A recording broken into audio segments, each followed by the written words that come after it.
Sure, as always, appreciate you guys joining us. Obviously we've turned the page on Michigan State. For me, coming out of that game and now that we've had a chance to kind of watch it and flush it, the big thing for me that jumps out is that you can do almost everything right and still not get what you think you've earned or deserve. When you win the turnover battle, I think 3-1. When you look at on offense, we chart what we call our margin of error, and it was one of the lowest margin of errors we've had. I think we were at 5.8% of the plays had a self-inflicted wound, which means we played pretty cleanly. But the thing that jumped out, and this is where, when we talk about you can do everything right, we had a good week of practice. We did everything right, but that's the one thing about the game of football is that there are no guarantees. And unfortunately, there's no money-back guarantees that you do everything right. I'm going to stand in front of you here today and we'll be 2-0. We're not. We're 1-1. And so the lesson that I feel like we've have to take from it, I talk about the jump from week 1 to week 2 and what it would look like. And here's what jumps out to me. How resilient we will be going into this season. I mean, to take a loss this early against, again, a team, Michigan State, I said that we gave it away. You know what? They took it. They took the victory because they made the plays. That quarterback made some big throws. He made the plays when they needed to be made, and we didn't. And so one of the things that I've talked to the team about is that, strategy, plus execution don't always equals results because it's the ownership of the plus in between the strategy and the execution, the coaches and the players, where we've got to make the right decision as coaches and own it, and they've got to make the plays as players and own it. And I think watching how they responded yesterday on a Monday, some disappointment, some guys that are a little upset, credit to Michigan State. They took the victory. And for us, as we move forward, how quickly, how intelligently, and how efficiently we move by this, because for those that have been around here, we've lost one and it's become 2, 3, and 4. And that's something that, as I told our team, it's going to be how we respond rather than how we react. So excited about the opportunity that UVA coming in offers us. I know Tony very well, Coach Elliott, a friend in the profession. We've competed against each other during his time at Clemson and me at Bama. We got to know each other pretty closely through the work of the National Coalition for Minority Football Coaches that I started, and he came through that program and is a guy that has his team 2-0. Big come from behind victory against Wake Forest. They were down a couple scores in the fourth quarter. Put a gutsy 12-play drive together. Their defense made some plays at the end to have a come-from-behind victory on the road, and they're sitting at 2-0. Anybody that's been around here long enough understands the longest game the team that we've played the longest of any team. So the regional rivalry, having been in the ACC together, there's some natural commonalities among the two opponents. But I can tell you, I expect Charlottesville. I expect it to be loud. I expect them to be excited because again, they've got their team with some momentum coming off of a big road victory. It'll be our first test on the road together, and I'm excited about getting down there and having a chance to compete. Our game captains this week, Tommy Aking-Basote, Dante Trader, and then Billy Edwards will serve as our game captains as we head down to UVA. And with that, I'll open it up to whatever questions. Mike, UVA's coming off a huge win on the road in the conference. Anthony Calandre put up huge numbers. Malachi Fields a threat as well. After how your defense played this past Saturday, what sort of challenges does the UVA passing game present your club? How do you contain it? Yeah, I mean, one, their quarterback, I think he had his kind of coming out a year ago when we played him. He replaced the quarterback that started the game for him, and he came in, and this guy kind of has some Talia Tungavailoa skill set. He's a guy that we have to contain. He runs around and he extends plays. He throws the ball really well. And you're right, the Malachi, the receiver number 8, a threat. And then the slot guy that transferred in, number 11, another threat. The thing that jumps out for us is, last week's game, the big plays are what the difference in the game was. So for us, how do we minimize the big plays? And that's where, when I say strategy plus execution, that's coaches and players. The work inside is what's got to happen, which is to limit the big plays. We've got to find a way to contain the quarterback. Defensively, they are a talented team. They've got a freshman All-American linebacker. Their front 7, really, really strong, heavy-handed guys. So be a great challenge for us, but I can tell you that the work will get done this week by our team just because of the player-led culture that's been created. And what I like most is what I saw yesterday, just how quickly, effectively, and how intelligently these guys are ready to respond. Hey, Coach. Hey. That's 3 straight years now where you guys have lost as a home favorite to a Big Ten team, Purdue, Illinois, and then Michigan State, and you won or tied the turnover battle in all 3 of those games. Why do you think that those games continuously, or in those 3, have seemingly gone against you guys, and you haven't been able to pull it out in kind of those tight, conference games that, like you said, it feels like you guys are doing enough to win, but ultimately you're not? Yeah, we haven't. We haven't. We haven't. It goes back to, and I think I said it Saturday, I own it as the head coach, but at some point you got to go take the victory. I mean, it's not just words when I say that nobody's going to give it to us. I mean, I think I said this last Tuesday, Michigan State is a program that has been part of the status quo, really talented. And so for anybody to think that it would be easy, for anybody to think because we declare we want to compete for championships that it would be easy, for anybody to think that if you do all the work, win the turnover battle, and do everything right, that you're guaranteed to win, that's not how it works. So as I said, Michigan State took it. We had opportunities to win the game on the field on offense. We had a chance to win it on defense. We had a chance to win it on special teams. And that's what the plus part is. Strategy plus execution equals results. So we all got to do our work, and that's me as a play caller, me as the head coach who makes decisions in game, the players and their ability to make the plays that are there to be made. And Michigan State did a better job. But you know what? The resiliency and how we respond will be the secret sauce for what this season's about. Hey, Mike, back here. Sean, what's up? Good to see you. That leads me into my question. I was going to ask about resilience. You mentioned it at the top. You just mentioned it again. What does resilience look like in your mind as you hit the field on Saturday night from your guys? What does that entail?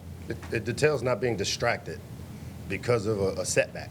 It means owning and the fire, the adversity that we face. We will be forged because we've gone through it, and we've gone through it together. I mean, that's the good thing, and that's kind of what we've built. I'd be lying to you if I didn't tell you I'm disappointed that we didn't find a way to win that game. And just like I think Sam said it earlier, I mean, it's very similar to Purdue 2 years ago, very similar to Illinois a year ago, and to me, that's the part from a strategy standpoint. I've got to own it and say, hey, what do I need to do? What buttons do I need to push to figure out how to get our players to make that play when it needs to be made? Because you know what? The team in green and white did that on Saturday. And, our guys are resilient, though. But what it looks like is not being distracted, not losing our focus on we still got a lot of football left to be played, and we got a good team. Like since Saturday, there's been some criticism about the offense, defense, special teams, even coaching. Criticism about coaching, everything, right? How does that sit with you when you see that or hear about it? How do you deal with that? I don't see it, and I don't hear about it. I haven't responded to very many of my. I get a bunch of text messages. I have a routine too. When we lose, I don't respond to text messages. I don't get on social media. The only thing I know is when Dustin on the elevator on the way up tells me, hey, there may be some questions about these things, and you know what? You're going to get the authentic answer. So I don't know what's out there, and that's part of staying disciplined in our process of it doesn't matter what other people think. It matters what we think and what we do and how we respond, and that's part of, that's what I think is this team's, the difference with this team. I think they understand that. As a follow-up, can I ask, does it bother you, though, if you hear fans saying, this is the same old Maryland team that we've seen in the past? I don't hear it. I really insulate myself. When I come to Jones Hill House, I went to church, I drove in, I was in that building until 1 on Sunday night. I got home, I woke up, I was back in early. I got home last night at 1 o'clock. And I wouldn't know what a fan says other than, as I said, my guy Dustin does know, and he kind of, I guess they're mad at me right now, and as they should be. I'm a little disappointed myself.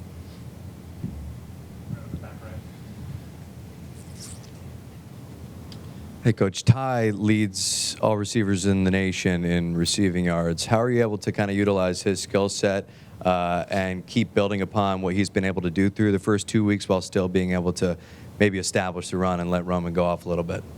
Yeah, I mean, that's the critical for us is balance. And again, when people say let Roman go off or to be able to establish the run, every week as we prepare and put plans together, the goal is to be able to efficiently do both of those things. And you know what, a week ago we ran it for over 250 yards against some stuff and made some big plays.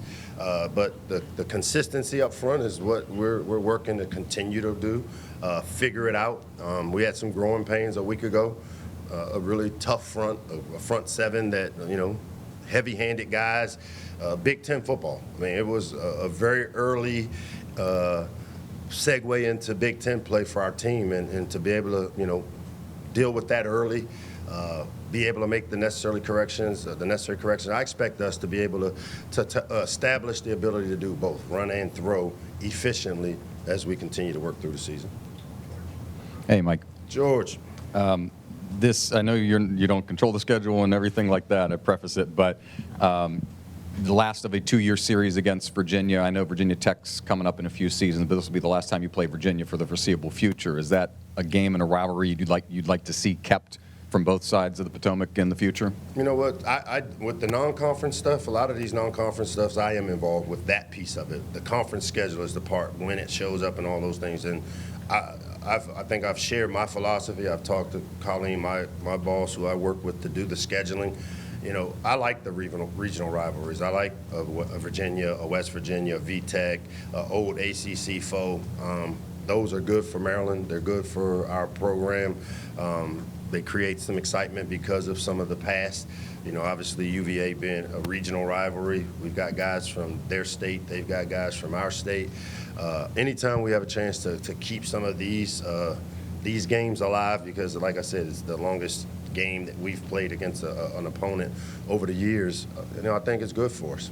And you've been down there plenty of times, Scott Stadium, with Coach Friedgen and those teams in the early 2000s in the ACC. Have you been able to kind of get your guys ready for what they're going to expect in Charlottesville this weekend? You know what? As I've gotten older, I've learned that talking about what to expect in the stadium, I just got to get us ready to play. I got to get us ready to take care of the plus in the middle.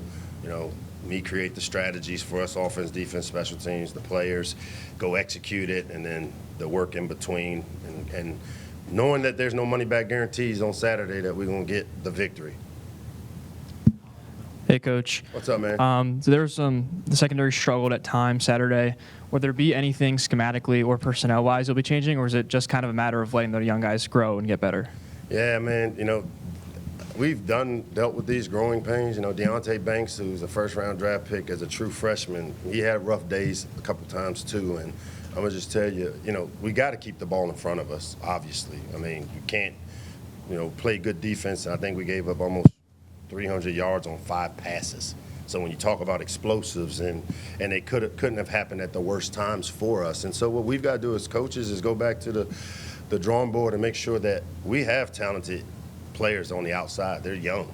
So how do we help them grow without necessarily mitigating the risk of what happened on Saturday? And I think that's the part where we got to keep somebody over the top. We got to keep somebody in the middle of the field, or sometimes just play man coverage and let these guys, that they're talented enough to run around and cover people. And we've looked at the things that happen on Saturday, and keeping the ball in front of us. The outcome of this game was dictated by who made the most big plays, and they executed and created the bigger plays. Hey, Coach, one more. You mentioned after the spring game I that can't hear you, Sam.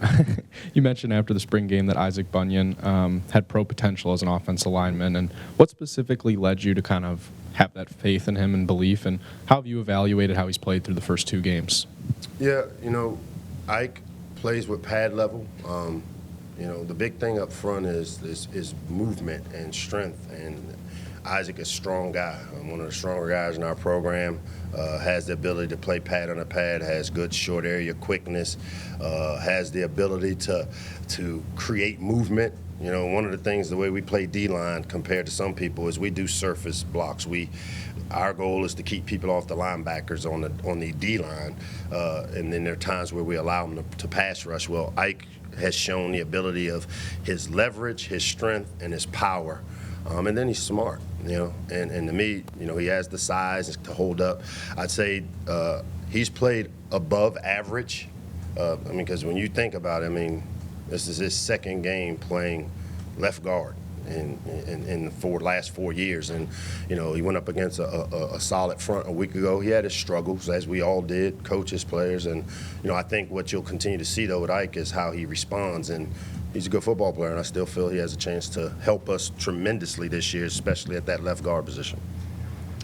Hey, Coach. I know you talked about Anthony Calandria, the passing attack, and Malachi Fields and whatnot, but Calandria, his dual threat ability, his ability on the ground, I guess, how much of a threat is that? And I guess, do you feel like the defense kind of benefits just from facing him from year prior?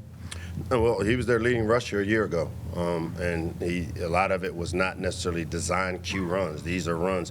The scariest runs for me are when the quarterback drop backs the throw and we are in man coverage or we're underneath things, and now he has the open space, and he's one of those guys that we've got to contain, rush him, meaning keep him in the pocket, keep him within the confines of the box, and make him win from the box. Because if you let him start running around and extending plays, it's a tough cover for anybody, whether it's a freshman or a first-round draft pick.